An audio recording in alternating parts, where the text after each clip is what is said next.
മലങ്കര സഭയെ സംബന്ധിച്ചിടത്തോളം എല്ലാ തരത്തിലും ശാശ്വതമായ സമാധാനം ഉണ്ടാകണമെന്ന് മലങ്കര സഭ എന്നും ആഗ്രഹിക്കുന്നുണ്ട്.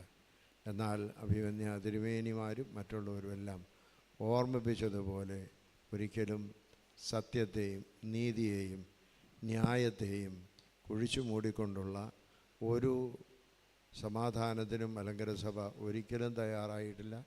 ഇനിയും അത് തയ്യാറാവുകയുമില്ല. നമുക്കൊരു സത്യമുണ്ട്. അത് മലങ്കര സഭയുടെ മാർത്തോമൻ പൈതൃക ആചാര്യ പാരമ്പര്യമാണ്.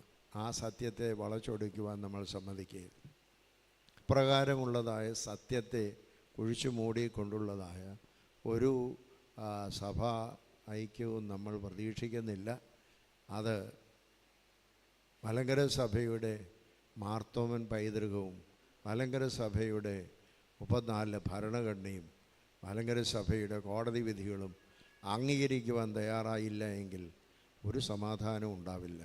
അതിന് തയ്യാറായാൽ നാളെ സമാധാനം ഉണ്ടാകും, മലങ്കര സഭ ഒന്നാകും, സംശയമൊന്നുമില്ല.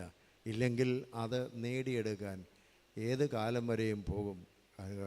സഭയുടെ ഉറച്ച തീരുമാനമാണ്.